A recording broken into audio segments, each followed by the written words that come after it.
Hello student, welcome back in class 10th Maths NCERT. Today we are going to discuss again chapter 1 real number. तो real number के previous videos में हमने exercise 1.4 का question number 1 तक solve कर लिया था. Now today we will solve question number second. Okay, question number second क्या है? Write down the decimal expenses of those rational number in question number 1 above which have terminating decimal expansions. तो बोला गया है कि जो क्वेश्चन नंबर 1 था, तो जो क्वेश्चन नंबर 1 में आपको रैशनल नंबर दिए गए थे उनकी डेसिमल एक्सपेंशंस लिखनी है. आपको क्वेश्चन नंबर 1 आपके पास अवेलेबल होगा, प्रीवियस वीडियो में भी करवाया था. तो क्वेश्चन नंबर 1 में जो रैशनल नंबर हैं उनकी डेसिमल एक्सपेंशंस लिखनी है. वो डेसिमल एक्सपेंशंस हर एक रैशनल नंबर की नहीं लिखनी है, आपको सिर्फ उनकी लिखनी है जिनकी डेसिमल एक्सपेंशन टर्मिनेटिंग थी. इस तरीके की थी टर्मिनेटिंग. कल हमने क्वेश्चन किया था तो कुछ क्वेश्चन में हमें डेसिमल एक्सपेंशन टर्मिनेटिंग मिली थी और कुछ क्वेश्चंस में नॉन टर्मिनेटिंग बट रिपीटिंग मिली थी. तो नॉन टर्मिनेटिंग बट रिपीटिंग की हमें डेसिमल एक्सपेंशन नहीं बतानी है, हमें सिर्फ टर्मिनेटिंग डेसिमल एक्सपेंशन वाले जो रैशनल नंबर थे उनकी डेसिमल एक्सपेंशन बताने की डेसिमल एक्सपेंशन क्या आएगी. कल हमने क्या सीखा था कि किस तरीके की what kind of decimal expansion आ रही थी, what kind of decimal expansion बताई थी कि किस तरीके की डेसिमल एक्सपेंशन आ रही है, टर्मिनेटिंग या नॉन टर्मिनेटिंग. आज हमें बताना है कि जो टर्मिनेटिंग दे रहे हैं, जो rational number terminating decimal expansion दे रहे हैं उनकी डेसिमल एक्सपेंशन क्या होगी. तो डेसिमल एक्सपेंशन निकालने के लिए कोई शॉर्ट मेथड नहीं है, उसके लिए आपको सिंपली लॉन्ग डिवीजन मेथड की हेल्प लेनी होगी. आप डिवाइड करिए, आपकी डेसिमल एक्सपेंशन मिल जाएगी. अगर आपसे पूछा जाता है what kind of decimal expansion, तो आप बिना डिवीजन किए भी बता सकते हैं. उसके लिए कल मैंने बताया था कि आप डिनोमिनेटर्स के प्राइम फैक्टराइजेशन करिए. अगर वो 2 की पावर समथिंग और 5 की पावर समथिंग के फॉर्म में आते हैं तो आप बोल देंगे कि वो हमारे टर्मिनेटिंग डेसिमल एक्सपेंशन के एग्जांपल है. और अगर उस फॉर्म में नहीं आता है तो आप बोल दोगे कि वो हमें non terminating but repeating decimal expansion देगा. तो काइंड ऑफ डेसिमल एक्सपेंशन बताने के लिए सिंपली बता सकते हो, पर उन्होंने बोला कि किस क्या डेसिमल एक्सपेंशन आएगी तो वो आपको फिर डिवीजन करना ही पड़ेगा. डिवीजन करेंगे, सॉल्व करेंगे. तो इस क्वेश्चन में हमें डेसिमल एक्सपेंशन बताना है, क्या डेसिमल एक्सपेंशन आएगी, मतलब आपको डिवाइड करना है. तो ये देखिए मैंने साइड में कुछ क्वेश्चन लिख दिए हैं. क्वेश्चन नंबर 1 में ये वाली रैशनल नंबर आपको टर्मिनेटिंग दे रहा था, ये भी टर्मिनेटिंग डेसिमल एक्सपेंशन देगा, ये भी टर्मिनेटिंग. तो ये हमारी टर्मिनेटिंग वाली केस थी. और हो सकता है कोई छूट गया हो, आप खुद से देख लीजिएगा, अगर कोई छूट गया तो उसको भी ऐड कर लीजिएगा.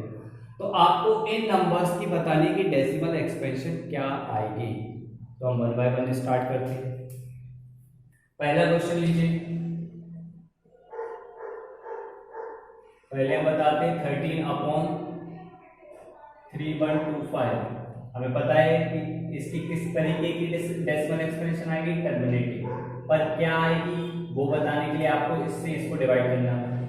डिनोमिनेटर से हमेशा न्यूमरेटर को डिवाइड किया जाता है. तो बताइए 3125 से डिवाइड करते हैं हम 13 को. अब आपको पता है ये छोटा है तो आपको इसको बड़ा बनाना पड़ेगा. कैसे करोगे, यहाँ पे आपने डेसिमल लगाया, यहाँ पे एक जीरो आ गया. अभी भी छोटा है, यहाँ पे एक और जीरो, तो यहाँ पे एक और जीरो आ गया. एक और जीरो लगाएंगे तो एक बार और जीरो आ जाएगा. अब आपका ये इससे डिवाइड हो जाएगा. कितने बार डिवाइड होगा, 3 4 जा 12. 4 टाइम्स देख लेते हैं. 4 टाइम में क्या आ रहा है, 3125 मल्टीप्लाई 4. 4 5 जा 20 कैरी, 2 4 2 जा 8 प्लस 2 10 कैरी 1 4 1 जा 4 5 4 3 जा 12,500. कितने टाइम्स में आया, 4 टाइम्स. तो यहाँ पे लिख दीजिए, माइनस कर दीजिए 0 0 5. ओके, 1 0 और बढ़ाया. कितने बार जाएगा, 1 टाइम में चला जाएगा. 3 1 2 5. फिर से माइनस करिए 5 3 7 2 8 1. ओके, एक और जीरो बढ़ाएंगे इतने में तो जाएगा नहीं. फिर से करके देखते हैं. 3 6 जा 18. 6 टाइम देखते हैं 6 टाइम में जा रहा है क्या, 3 1 2 5. 6 5 जा 30 कैरी 3 6 2 जा 12 प्लस 3 15 कैरी 1 6 1 जा 6 प्लस 1 7 6 3 जा 18, यही आ गया। कितनी बार में? 6 बार में। 18750। तो अब आपने इसकी क्या निकालनी है? Decimal expansion. वो क्या है डेसिमल एक्सपेंशन? तो आपको कल जो हमने पढ़ा था आज इसको वेरीफाई भी कर लिया है कि हमने बोला था कि ये टर्मिनेटिंग डेसिमल एक्सपेंशन देगा, उसने सच में टर्मिनेटिंग डेसिमल एक्सपेंशन ही दी है। मतलब जो हमने कल पढ़ा था वो गलत नहीं है। आप देख के बता सकते हो कि टर्मिनेटिंग देगा या नॉन टर्मिनेटिंग। अब इन्होंने इस क्वेश्चन में ये पूछा था कि टर्मिनेटिंग डेसिमल एक्सपेंशन होगी क्या, तो वो भी हमने बता दी। डिवीजन किया, ये निकाल ली। तो ये देखिए कुछ डिजिट के बाद टर्मिनेट हो जा रही है, इसका मतलब टर्मिनेटिंग डेसिमल एक्सपेंशन लिख दीजिए 0.00416। ओके, इसकी टर्मिनेटिंग डेसिमल एक्सपेंशन निकाल ली। पहला एक क्वेश्चन हो गया। दूसरा देख लेते हैं 17/8। इसकी 17/8 की डेसिमल एक्सपेंशन निकालनी है। डेसिमल एक्सपेंशन निकालने के लिए आपको पता है सिंपली डिनोमिनेटर से न्यूमरेटर को डिवाइड कर दीजिए। फिर से डिवाइड करते हैं, 8 से 17 को डिवाइड करते हैं। 8 2 जा 16, रिमाइंडर 1 जाएगा नहीं, डेसिमल लगाया 0। 8 1 जा 8 2, फिर से 0। 8 2 जा 16, रिमाइंडर 4 0। 8 5 जा 40।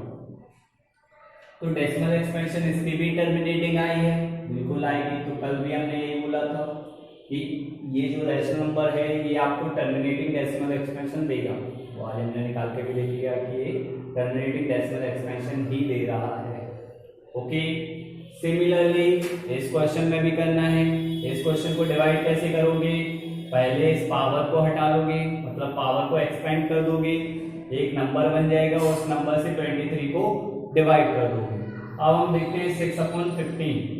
6/15 थर्ड वाला आप लोग कर लोगे, थोड़ा लेंथी सा होगा नंबर पर हो जाएगा, आसानी से हो जाएगा। ओके, सिमिलरली फोर्थ वाला मैं करके बता रही हूँ, थोड़ा छोटा है। 6/50 इसकी डेसिमल एक्सपेंशन किस तरीके की होगी? तो कल हमने बोला था कि टर्मिनेटिंग आएगी इसकी। देख लेते हैं कि टर्मिनेटिंग आ रही है कि नहीं। 15 से 6 को डिवाइड करिए, डेसिमल लगाया 15 4 जा 60, एक ही बार में कंप्लीटली डिवाइड हो गया। तो क्या आ गया 0.4। टर्मिनेटिंग डेसिमल एक्सपेंशन है, बिल्कुल है। तो कल जो हमने पढ़ा था, कल थ्योरम में बोला गया था कि जब भी आप डिनोमिनेटर का प्राइम फैक्टराइजेशन करेंगे और वो आता है अगर 2 की पावर समथिंग और 5 की पावर समथिंग के फॉर्म में, तो वो आपको देता है टर्मिनेटिंग डेसिमल एक्सपेंशन। यही पढ़ा था। आज हमने देखा भी, हम सिर्फ टर्मिनेटिंग वाले केस को ही क्या कर रहे हैं? डिवाइड कर रहे हैं, क्योंकि टर्मिनेटिंग वाले के ही आपको डेसिमल एक्सपेंशन निकालनी है। तो आप देख रहे होंगे कि सभी डेसिमल एक्सपेंशन कैसे हैं? टर्मिनेटिंग। ओके, तो जो रिमेनिंग क्वेश्चन है इसमें वो आप लोग खुद से सॉल्व करेंगे, और अगर आपको कोई डाउट आता है तो आप कमेंट बॉक्स में लिख के भेज दीजिए, मैं नेक्स्ट वीडियो में उसका भी सॉल्यूशन दे दूंगा। ओके, तो please pause the video and note it down. Okay student, तो हमने क्वेश्चन नंबर 2 सॉल्व कर लिया है। अब हम क्वेश्चन नंबर 3 सॉल्व करते हैं।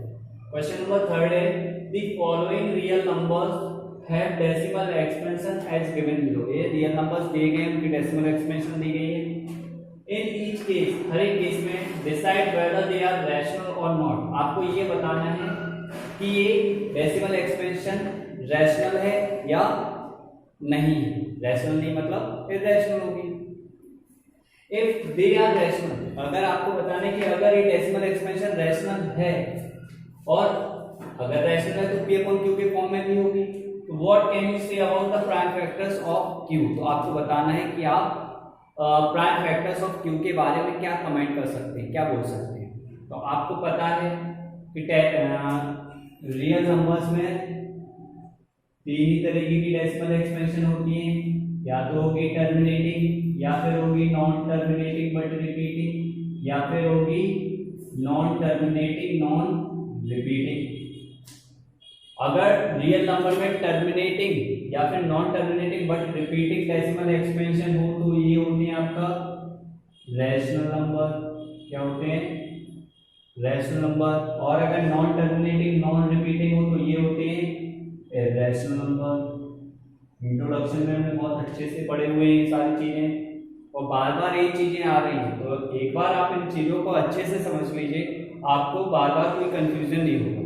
मैं फिर भी आपको बार बार बता देता हूँ ताकि आपकी ये चीजें रिकॉल हो जाए, आपको किसी भी तरीके का कोई भी डाउट ना रहे। तो अभी आपके सामने लिखी हुई डेसिमल एक्सप्रेशन देख के बता सकते हो कि कौन सी टर्मिनेटिंग है, कौन सी नॉन टर्मिनेटिंग है, कौन सी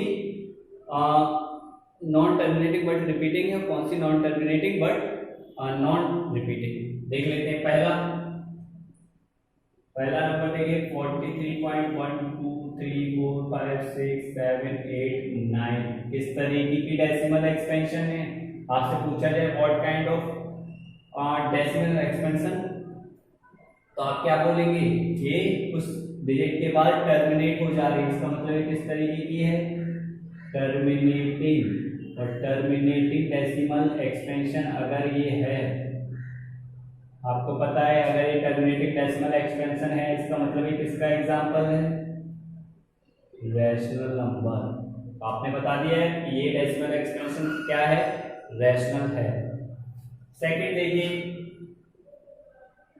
सेकंड है आपकी 0.1201201200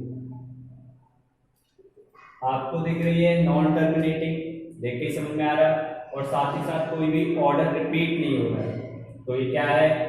नॉन टर्मिनेटिंग और नॉन रिपीटिंग। तो अगर नॉन टर्मिनेटिंग है नॉन रिपीटिंग है तो ये रैशनल नंबर नहीं होगा, क्या होगा? Irrational number. क्या होगा? तो ये डेसिमल एक्सपेंशन आपका इरैशनल का एग्जांपल है। थर्ड वाला देखिए, थर्ड वाले में 43.123456789 पर बार। आपको पता है कि ये भी आपकी नॉन टर्मिनेटिंग है, पर ये पोर्शन पे बार लगा है, इसका मतलब ये पूरा का पूरा पोर्शन बार बार रिपीट हो रहा होगा, इसका मतलब ये किसका एग्जांपल हो गया? नॉन टर्मिनेटिंग बट रिपीटिंग का केस है, इसका मतलब ये कैसा नंबर होगा? रैशनल नंबर होगा। ठीक है, पहले क्वेश्चन का आंसर कर दिया। In each case decide whether they are rational और नॉट। हमने इतने का आंसर कर दिया कि ये रैशनल है कि नहीं है। हमने बता दिए कि पहला और आखिरी हमारा रैशनल आ रहा है, बाकी सेकंड नंबर का इरैशनल आ रहा है। तो अब आपसे बोला गया है कि जो भी रैशनल नंबर आ रहे हैं, अगर ये रैशनल आ रहा है तो इसको P अपॉन Q के फॉर्म में लिखा जा सकता है, ये भी रैशनल आ रहा है तो इसको भी P अपॉन Q के फॉर्म में लिखा जा सकता है। लिखा जा सकता है ना, रैशनल नंबर वही होते हैं जिन नंबर्स को P अपॉन Q के फॉर्म में कन्वर्ट कर सकते हैं। तो इसको भी आप P अपॉन Q के फॉर्म में कन्वर्ट कर सकते हो, साथ ही साथ इसको भी कर सकते हैं, इसको नहीं कर सकते।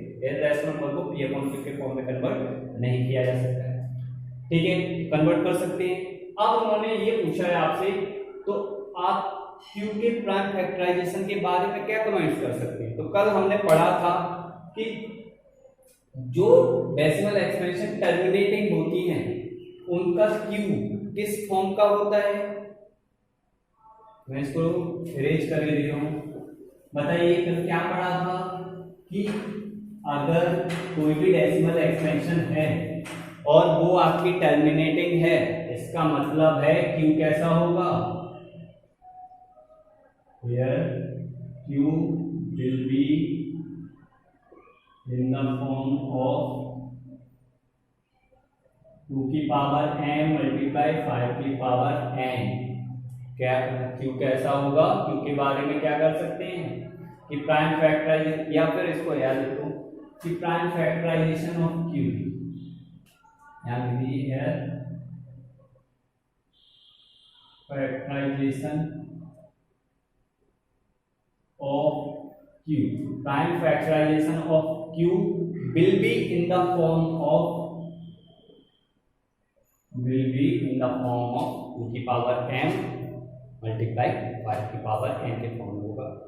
ऑब्वियसली बात है ना, टर्मिनेटिंग डेसिमल एक्सपेंशन है अब ये भी P अपॉन Q के फॉर्म में है, तो इसके भी Q के बारे में आपको कमेंट करना है। तो यहाँ पे भी आप Q के बारे में कमेंट कर सकते हैं कि अगर ये decimal expansion non terminating but repeating है तो इसका जो Q होगा, उसका जो प्राइम फैक्टराइजेशन आप करेंगे वो इस फॉर्म का नहीं होगा। अब बोल दीजिए कि here prime factorization of Q will not be in the form of 2 की पावर n मल्टीप्लाई प्लस की पावर n। ओके स्टूडेंट, तो आई होप आपको ये समझ में आ गए होंगे। हमने स्टेप बाय स्टेप करा है। पहले हमने ये देखा कि रैशनल कौन से थे, जो रैशनल थे वो P अपॉन Q के फॉर्म में हो सकते हैं, ये देख लिया। फिर आपको बताना था कि अगर P अपॉन Q के फॉर्म में है तो प्राइम फैक्टराइजेशन ऑफ Q किस तरीके का हो सकता है, किस तरीके का हो सकता है। अगर ये टर्मिनेटिंग दे रहा है तो इसी फॉर्म का होगा, इसके अलावा किसी दूसरे फॉर्म का नहीं हो सकता है। और अगर ये decimal expression non terminating but repeating दे रहा है तो इस फॉर्म का नहीं होगा और किसी दूसरे फॉर्म का हो सकता है।